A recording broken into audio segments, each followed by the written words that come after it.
ان کو بھی اس بات کا اندازہ ہے کہ یہ وہ موقع نہیں ہے جہاں پر ہمیں سخت فیصلے لینے چاہیے۔ اس کے ساتھ ساتھ شیخ رشید احمد صاحب جو سابق وفاقی وزیر ہیں اور جو عمران خان صاحب کے بڑے قریبی سمجھے جاتے ہیں، ان کا یہ کہنا ہے کہ اس وقت راول پنڈی میں امپورٹنٹ فیصلے ہو رہے ہیں۔ اب انہوں نے اسلام آباد کا ذکر نہیں کیا بلکہ انہوں نے ذکر کیا ہے راول پنڈی کا۔ ان کا یہ کہنا ہے کہ راول پنڈی میں امپورٹنٹ فیصلے ہو رہے ہیں، آج اور کل سیاست میں اہم فیصلے ہونے جا رہے ہیں اور اس کے نتیجے میں اگلے 48 گھنٹے بہت ہی زیادہ امپورٹنس اختیار کر گئے ہیں۔ ان کا یہ کہنا تھا کہ حکومت کی تبدیلی کا ماسٹر پلان بنانے والا عقل کا اندھا ہے، یعنی وہ تمام لوگ جنہوں نے عمران خان صاحب کو گھر بھیجنے میں رول پلے کیا ہے، وہ تمام کے تمام عقل کے اندھے ہیں، چاہے وہ تمام سیاسی قوتیں جنہوں نے فور فرنٹ پر آ کر عمران خان صاحب کے خلاف تحریک عدم اعتماد پیش کی، اور بقول شیخ رشید احمد صاحب کہ حکومت کی کارکردگی جو ان کی حکومت کی کارکردگی تھی اس کا ملبہ گرا ہے اس موجودہ حکومت پر، اور وہ اس ملبے کے نیچے دب کے رہ گئی ہے اور وہ کسی بھی طریقے سے پرفارم نہیں کر پا رہی۔ اور اس کے ساتھ ساتھ انہوں نے ان کو بھی عقل کا اندھا کہہ دیا جنہوں نے نیوٹرل ہونے کے بعد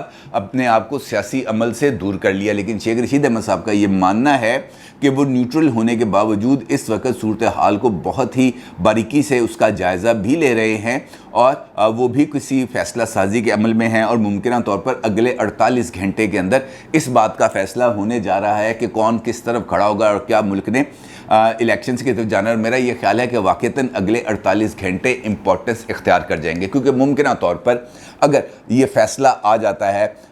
سپریم کورٹ آف پاکستان کا کہ صرف ڈی سیٹ کرنا ہی کافی نہیں ہے، اور وہاں پر جو نااہلیت ہے اس کی مدت تا حیات ہوگی یا 5 سال ہوگی یا 7 سال ہوگی، تو پھر اس کے نتیجے میں جو اراکین اسمبلی جنہوں نے پنجاب میں فلور کراس کیا یا جنہوں نے مرکز میں فلور کراس کرنے کا سوچا ہوگا، ان تمام افراد کے اوپر تو بہت زیادہ دباؤ آ جائے گا، اور پھر وہ اپنی پارٹی لائن سے ہٹنے کی جرت بھی نہیں کر سکیں گے، اور اس کے نتیجے میں جو پارٹی چیئرمین ہوگا وہ یقینی طور پر جسے ہم کہہ سکتے ہیں ایک آمر مطلق کا ڈکٹیٹر بن جائے گا وہ اپنی پارٹیز میں، کیونکہ اس کے خلاف جا کر فیصلہ کرنا ہی یا اس کے خلاف جا کر رائے دینا نیشنل اسمبلی میں وہ بھی ناممکن ہو جائے گا، اور اس کا مطلب یہ ہوگا کہ پارٹی چیئرمین ہی تمام طاقت کا حامل ہے اور باقی تمام کٹ پتلی ہیں جو اس کے اشاروں کے اوپر ناچیں گی۔ اور اگر ایسا فیصلہ آ جاتا ہے تو پھر یقینی طور پر حکومت کے پاس بھی سخت فیصلے کرنے کا جواز بھی ختم ہو جائے گا، اور پھر وہ اگلے الیکشنز کی طرف ہی بڑھنا ان کے پاس ایک واحد آپشن رہ جائے گا، اور وہ اس کی طرف بڑھنا شروع کر دیں گے۔ دوسرا معاملہ یہ آ جاتا ہے الیکشن کمیشن کی طرف سے منحرف اراکین کے حوالے سے۔ منحرف اراکین کا جو کیس ہے خاص طور پر پنجاب کے حوالے سے، کیونکہ نیشنل اسمبلی کے حوالے سے جو منحرف اراکین کا خلاف جو ریفرنس تھا وہ خارج کر دیا گیا الیکشن کمیشن کی طرف سے، کیونکہ الیکشن کمیشن کا یہ کہنا ہے کہ اس ریفرنس کے اندر پی ٹی آئی کی طرف سے کسی قسم کا کوئی ثبوت نہیں دیا گیا، اور یہ فیصلہ آنے کے باوجود ابھی تک پاکستان تحریک انصاف نے وہ ریفرنس خارج کرنے کے فیصلے کو کسی بھی اعلیٰ عدالت کے اندر ابھی تک چیلنج نہیں کیا۔ اس کا مطلب یہ ہے کہ وہ بھی اس فیصلے کو تسلیم کر لیا ہے انہوں نے جو الیکشن کمیشن آف پاکستان نے دیا۔ لیکن جو پنجاب کی صورتحال ہے وہ زیادہ مختلف اس وجہ سے ہے کہ یہاں پر نہ صرف ڈیفیکشن ہوئی بلکہ اراکین اسمبلی نے دوسری طرف جا کر ووٹ بھی دیا، لیکن یہاں پر بھی قواعد کے حوالے سے ایک ابہام پایا جاتا ہے، اور وہ یہ ہے کہ ریفرنس بھیجنے سے پہلے ضروری تھا کہ پنجاب میں پارلیمانی پارٹی کا اجلاس بھی بلایا جاتا، اور وہ تمام لوگ جنہوں نے پارٹی پالیسی کے خلاف جا کر ووٹ دیے ہیں ان کو بھی اظہار وجوہ کے یعنی شو کاز نوٹسز جاری کیے جاتے۔ اب یہ نقطہ منحرف اراکین کے جو وکیل ہیں شہزاد شوکت صاحب ایڈوکیٹ، ان کی طرف سے اٹھایا گیا ہے الیکشن کمیشن کے سامنے، اور ان کا یہ کہنا ہے کہ منحرف اراکین کو کسی قسم کا کوئی شو کاز نوٹس جاری نہیں کیا گیا اور یہ قواعد کے خلاف ہے، لہٰذا ان لوگوں کے خلاف کسی قسم کی کوئی کارروائی نہیں ہو سکتی۔ اور ساتھ ان کا یہ بھی کہنا تھا کہ یہ جو قانون ہے اس کا اطلاق ہوتا ہے پارٹی کے اندر سے کسی بھی امیدوار کے حق میں یا مخالفت میں ووٹ دینے کے حوالے سے۔ اگر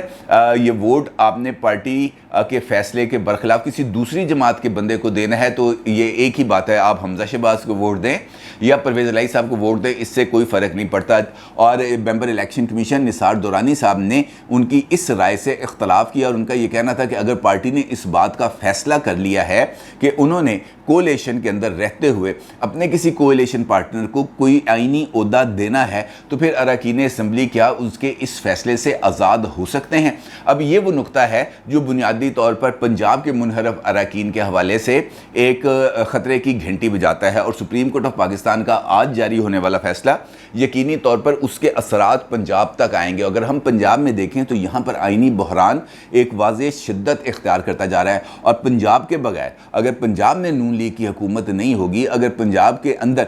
پنجاب اسمبلی کو ڈیزالو کیا جائے یا یہاں پر گورنر راج لگایا جائے تو پھر مرکز کے اندر مسلم لیگ نون کو حکومت سنبھالنے کا کوئی فائدہ نہیں ہوگا، اور پھر ان کے لیے بھی یہی راستہ بچے گا کہ وہ اپنا اقتدار چھوڑیں اور ملک کو نئے انتخابات کی طرف لے کے جائیں۔ ممکنہ طور پر یہی چند آپشنز ہیں جو اس وقت کارڈ میں ہیں۔ اب یہ وہ سینیریو ہے جس سینیریو کے اندر اس وقت موجودہ کولیشن گورنمنٹ آ کے پھنس گئی ہے، کیونکہ جو بھی فیصلہ آج آئیں گے، چاہے وہ سپریم کورٹ آف پاکستان سے فیصلہ آئے آرٹیکل 63A کی تشریح کے حوالے سے، کل یا پرسوں فیصلہ آئے منحرف اراکین کے حوالے سے، یا اس کے بعد فارن فنڈنگ کیس کا فیصلہ آئے، یہ تمام کے تمام فیصلے ملکی سیاست کے مستقبل کے ساتھ آ کے جڑے ہیں، کیونکہ ان فیصلوں سے کوئی نہ کوئی کسی نہ کسی لیول پر جا کر ایفیکٹ ہوگا۔ منحرف اراکین کے حوالے سے فیصلے سے ایفیکٹ ہوگی موجودہ کولیشن گورنمنٹ، جبکہ فارن فنڈنگ کیس کے فیصلے سے ایفیکٹ ہوں گے عمران خان صاحب۔ اور اگر دونوں میجر پولیٹیکل پارٹیز دونوں طرح کے فیصلوں سے ایفیکٹ ہوں گی تو پھر اس کا مطلب یہ ہے کہ سیاسی جو درجہ حرارت ہے اس میں بھی نہ صرف اضافہ ہوگا بلکہ جو سیاسی بحران ہے اس کی شدت میں بھی اضافہ ہوگا۔ آج سپریم کورٹ آف پاکستان کے اندر جس مقدمے کی سماعت ہوئی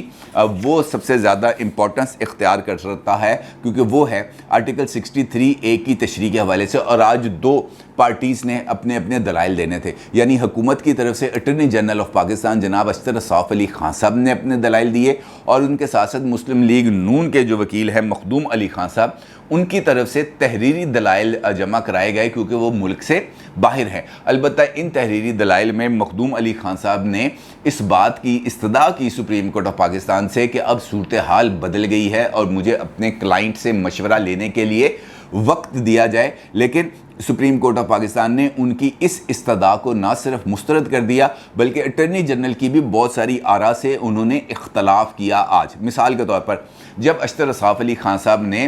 صدارتی ریفرنس کے سکوپ کو اور عدالت کے دائرہ اختیار سماعت کو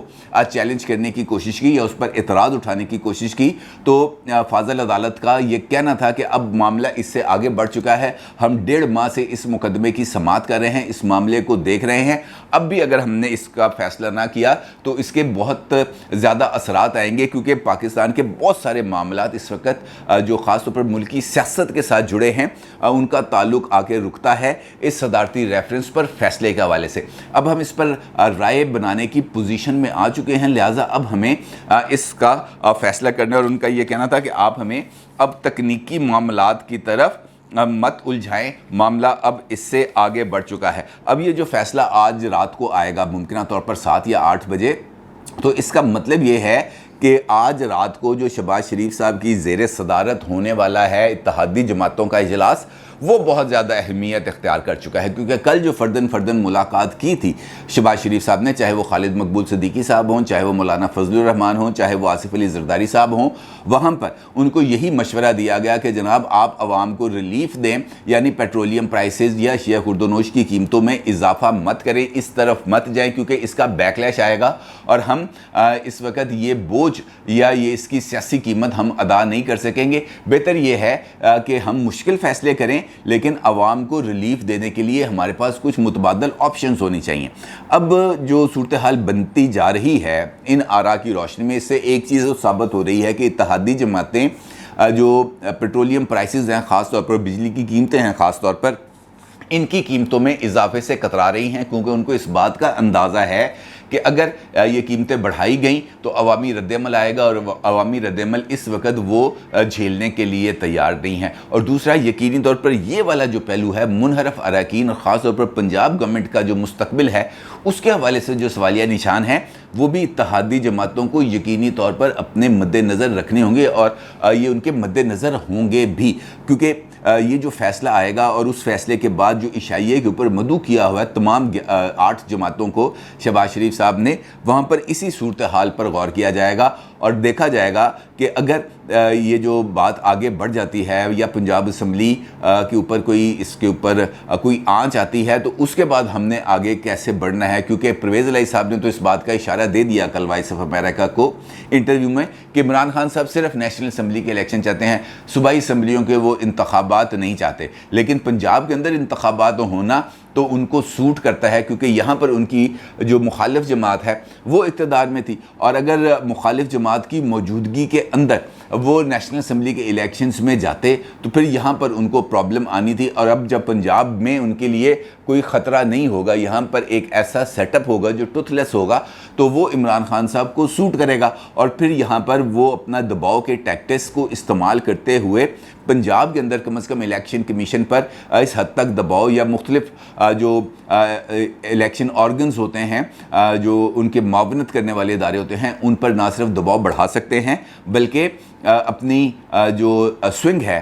جو ووٹر سوئنگ ہے، اس کو بھی اپنے حق میں گھمانے کی ان کے پاس صلاحیت ہے، کیونکہ پروپیگنڈا ٹولز ان کے پاس بہت زیادہ ہیں۔ دوسری جانب یہاں پر جو ایفیکٹو پولیٹیکل فورس ہے جو مسلم لیگ نون کے پاس ہے وہ ہے مریم صاحبہ کے حوالے سے، اور مریم صاحبہ کو فعال کرنا اور ان کو اس وقت جلسوں میں اتارنا یہ مسلم لیگ نون کو بھی بہت زیادہ سوٹ کرتا ہے، کیونکہ ان کو بھی اس بات کا اندازہ ہے کہ یہ ریڈی وہ زیادہ عرصہ چلا نہیں سکتے اور سونر اور لیٹر انہیں الیکشنز کی طرف جانا ہے، اور اگر یہ بحران بڑھ جاتا ہے پنجاب کے اندر خاص طور پر تو یہ مسلم لیگ نون کے لیے بھی بہت زیادہ فیوریبل کنڈیشنز میں چلا جائے گا الیکشنز کرانے کے لیے، اور پھر نئے الیکشنز کی راہ ہموار ہو سکتی ہے۔ اور اس کے بعد سوال یہ پیدا ہوگا کہ اتحادی جماعتیں خاص طور پر پاکستان پیپلز پارٹی کیا سندھ حکومت کو برطرف کرے گی یا سندھ حکومت سندھ اسمبلی کو تحلیل کرے گی اور سندھ کے اندر بھی نئے الیکشنز کرا کر عمران خان صاحب پر دباؤ بڑھائے گی کہ وہ کے پی اے کے اسمبلی کو ڈیزالو کرے، یہاں پر آ کے اس معاملے کے اندر کسی جگہ پر کوئی سیاسی اونچ نیچ ہوگی، اور یہی وہ موقع ہوگا جب اسٹیبلشمنٹ کو بھی سامنے آ کر کوئی واضح موقف اختیار کرنا ہوگا، کیونکہ اب تمام تر جو نظریں ہیں وہ اسٹیبلشمنٹ کی طرف جا رہی ہیں، اور شیخ رشید کا یہ کہنا کہ پنڈی کے اندر امپورٹنٹ فیصلے ہونے جا رہے ہیں اور اگلے 48 گھنٹے امپورٹنٹ ہیں، تو اس کا مطلب یہ ہے کہ وہ غیر جانبداری اپنی جگہ پر برقرار رکھتے ہوئے پولیٹیکل فورسز کو کوئی مشورہ دینے کے بارے میں سوچا جا رہا ہے، اور وہ مشورہ کب تک آئے گا وہ اگلے 48 گھنٹے کے دوران آ سکتا ہے یا 48 گھنٹے کے بعد آ سکتا ہے، کیونکہ شہباز شریف صاحب نے آج اتحادی جماعتوں سے ملاقات کے بعد اسٹیبلشمنٹ سے واضح طور پر رابطہ کرنا ہے اور واضح طور پر بات چیت کرنی ہے، اور وہیں پہ اس تمام صورتحال نے اس سیاسی منظرنامے نے واضح ہونا ہے، صاف ہونا ہے، اور اس کے بعد ہی مستقبل کی کوئی پیش بینی کی جا سکتی ہے۔ اپنی رائے کا ضرور اظہار کیجیے گا۔ آپ کو بہت شکریہ۔ اللہ حافظ۔